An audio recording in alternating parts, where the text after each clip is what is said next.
관리형 토지신탁의 경우에는 신탁회사가 사업시행자로서 수분양자에게 직접 소유권을 이전하는 구조이기 때문에 원칙적으로는 위탁자에게 소유권이 이전되는 단계가 전혀 존재하지 않는 것이지요. 따라서 관리형 토지신탁에서는 위탁자에게 소유권이 이전되는 단계가 없기 때문에 이러한 가압류는 실질적인 의미가 없습니다.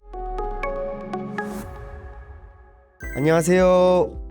건평법률사무소 김건우 변호사입니다. 저는 부동산 그리고 재개발 재건축을 전문으로 하고 있고 해당 분야가 대한변호사협회 전문 분야로 등록되어 있습니다.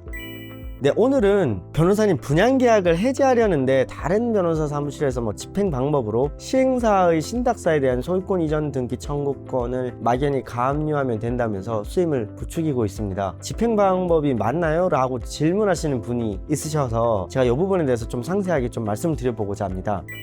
관리형 토지 신탁의 경우에는 원칙적으로 틀린 답변입니다. 보통 시행사들이 사업의 리스크를 분산하고자 신탁사와 손잡고 일을 하는 경우가 많습니다. 사실 대부분인 것 같은데 요즘은 이때 신탁사가 단순히 부동산의 명의만 맡아주거나 근저당권을 대체하는 용의 그런 식으로 신탁 제도를 활용한다고 하면은 그거는 담보 신탁이 됩니다. 반면에 신탁사가 분양계약 체결 등 사업 시행자의 역할을 수행하게 되면 관리형 토지 신탁이 됩니다. 최근에는 담보 신탁보다는 관리형 토지 신탁으로 사업을 진행하는 경우가 많은 것 같기는 합니다.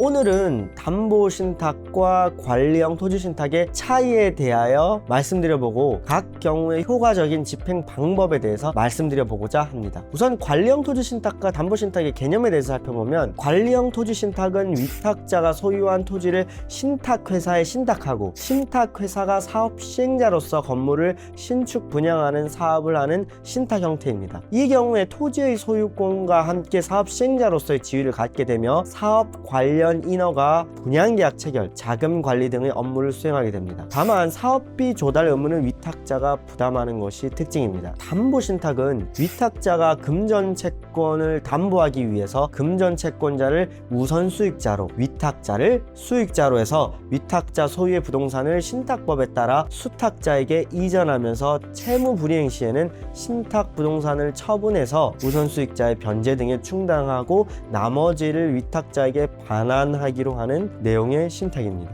관리형 토지 신탁과 담보 신탁은 법정의 용어는 아니지만 실무에서는 보통 위와 같은 뜻으로 쓰이게 됩니다. 수탁자, 신탁회사라고 그러죠. 신탁회사 역할 측면을 살펴보면 관리형 토지 신탁자는 수탁자는 사업 시행자로서 수분양자와 직접 분양계약을 체결하고 분양대금을 수령하며 신탁 건물에 대한 소유권 보존 등기 및 수분양자에게 소유권 이전 등기를 격려합니다. 당연히 수탁자 역할이 큰 만큼 신탁 수수료도 담보 신탁보다 비싸게 됩니다. 이러한 연유로 최근의 신탁 유형은 관리형 토지 신탁이 많은 것 같다는 생각입니다. 또 신탁회사는 사업 시행자로서 건축주의 지위를 갖습니다. 위탁자의 인허가 및 준공검사 비협조를 예방할 수 있으며 시공사의 부도 파산 시에도 대체 시공사를 선정해서 사업을 지속적으로 진행할 수 있게 됩니다. 자, 다음으로 담보 신탁에 대해서 살펴보면 수탁자는 주로 담보의 목적을 위해서 신탁 재산을 보전 관리하는 역할을 수행하게 됩니다. 등기부 등본상의 소유권 관리랑 우선 수익자의 요청에 따른 처분 업무 등을 수행하며 실질적 관리는 위탁자가 처리하는 경우가 많습니다. 신탁회사는 담보권자와 유사한 지위를 가지게 됩니다. 자, 이렇게 기본적인 개념에 대해서 살펴봤고 다음으로는 분양 절차에서 분양자에게 소유권이 이전되는 방법에 대해서 이 부분은 좀 중요하니까 한번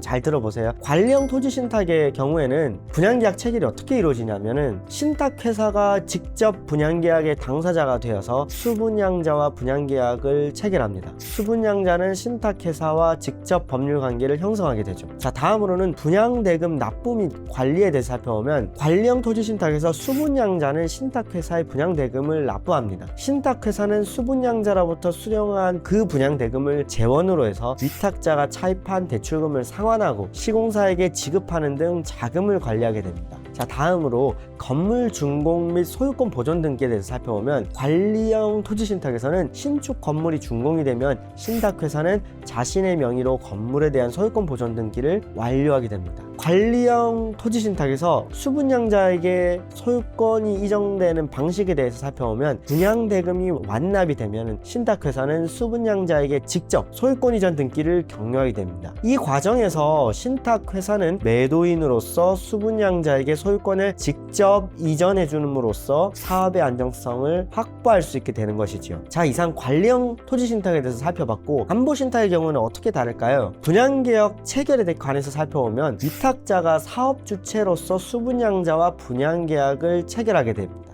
신탁회사는 분양계약의 당사자가 아니며 단지 담보 목적으로 부동산의 소유권을 보유하고 있을 뿐입니다. 담보신탁에서 채무 변제 및 신탁계약 해지에 관해서 살펴보면 위탁자가 우선수익자, 즉 채권자죠. 채권자에 대한 채무를 변제하면 담보신탁계약이 해지됩니다. 신탁계약 해지 후에 신탁회사는 위탁자에게 소유권을 이전하게 됩니다. 담보신탁에서 수분양자에게 소유권 이전이 되는 방식은 위탁자는 수분양자에게 소유권을 이전하게 됩니다. 즉 신탁회사에서 바로 넘어가는 건 아닙니다. 이 부분이 관리형 담보신탁이랑 다른 거죠. 채무불이행 시 처리에 대해서 살펴보면, 담보신탁에서 위탁자가 채무를 불이행할 경우에 신탁회사는 신탁부동산을 처분해서 우선수익자의 채권을 변제하게 됩니다. 이 경우 수분양자의 권리는 불안정해질 수가 있습니다. 이상의 내용을 바탕으로 관리형 토지신탁에서 위탁자 채권자, 그러니까 분양계약 해제권자를 말합니다. 분양계약 해제권자의 소유권 이전 등기 청구권, 가압류의 효력, 실익에 대해서 살펴보도록 하겠습니다. 앞서 말씀드린 바와 같이 관리형 토지신탁에서 신탁회사는 분양계약의 당사자가 되어 수분양자와 직접 계약을 체결하고, 건물 준공 후에는 자신의 명의로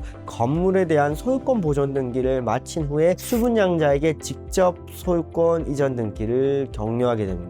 따라서 관리형 토지신탁의 경우에는 신탁회사가 사업 시행자로서 수분양자에게 직접 소유권을 이전하는 구조이기 때문에 원칙적으로는 위탁자에게 소유권이 이전되는 단계가 전혀 존재하지 않는 것이지요. 따라서 위탁자는 신탁회사에 대해서 소유권 이전 등기 청구권을 가지지 않는 것이 일반적입니다. 따라서 이러한 구조도 모른 채 마냥 신탁 구조도 파악하지 않고 소유권 이전 등기 청구권을 가압류한다는 것이 옳은 선택지는 아닌 것이지요. 따라서 관리형 토지신탁에서는 위탁자에게 소유권이 이전되는 단계가 없기 때문에 이러한 가압류는 실질적인 의미가 없습니다. 신탁회사는 수분양자에게 직접 소유권을 이전할 수 있기 때문에 위탁자의 채권자가 가압류를 해도 사업진에게 전혀 영향을 미치지 않는 것이지요. 반면에 담보신탁의 경우에는 채무가 변제되면 신탁이 해지가 되고 위탁자에게 소유권이 이전된 후에 위탁자가 수분양자에게 소유권을 이전하는 구조이기 때문에 담보신탁에서는 위탁자의 소유권 이전 등기 청구권에 대한 가압류가 실효성을 가질 수가 있습니다. 즉 관리형 토지신탁과 담보신탁은 소유권 이전 경로에 있어서 신탁 방식에 따른 차이점이 존재하는 것이죠. 이 차이점을 알고 있어야지만 어떤 식으로 집행을 할지가 명확하게 정리가 될 수가 있습니다. 자, 그러면은 이거랑 관련해서 특별법상 입주 예정자의 보호 규정에 대해서 잠시 살펴보면, 주택법은 일정한 경우에 주택 건설 대지를 주택도시보증공사에 신탁하는 경우에 신탁 등기일 이후부터 입주 예정자가 해당 주택 건설 대지의 소유권 이전 등기를 신청할 수 있는 날 이후에 60일까지의 기간 동안 해당 신탁의 종료를 원인으로 하는 사업주체의 소유권 이전 등기 청구권에 대한 압류, 가압류, 가처분 등은 효력이 없다라고 규정을 하고 있어요. 이는 입주 예정자를 보호하기 위한 규정으로 위탁자의 채권자, 그러니까 분양계약의 해제권자죠. 분양계약의 해제권자가 이 기간 동안에는 소유권 이전 등기 청구권에 대한 압류 등을 할 수 없음을 뜻합니다. 네, 이거는 주택법 제61조에 규정하고 있습니다. 그렇다면 관리형 토지신탁에서 위탁자의 채권자는 어떤 방식으로 효과적인 보전 처분을 할 수 있을까요? 사실 이 부분은 조금 드릴 말씀이 좀 굉장히 많습니다. 분양계약을 해지하는 입장에서는 대단히 좀 창의적이고 복합적인 집행 방법의 검토가 필요하고, 시행사 또는 신탁사 입장에서는 위 신탁 구조의 차이점을 정확하게 이해하고 입주 예정자들의 권리를 보호하는 방향의 전략 수립이 필요합니다. 위 구체적인 방법들과 관련해서 좀 상세한 문의사항이 있으실 경우에는 편하게 당 법률사무소로 연락하여 주시기 바랍니다. 구독과 좋아요도 해주시고 댓글 남겨주시면 답변 드리기로 하고, 블로그에도 재개발, 재건축 그리고 부동산이나 관련된 유익한 정보들도 많이 있습니다. 들어오셔서 좋은 정보들도 검색하시고 많이 가져가실 수 있으면 좋겠습니다. 추가적이거나 궁금증이 있으시면 당법률사무소로 편하게 연락 주시기 바랍니다. 감사합니다. 이상입니다.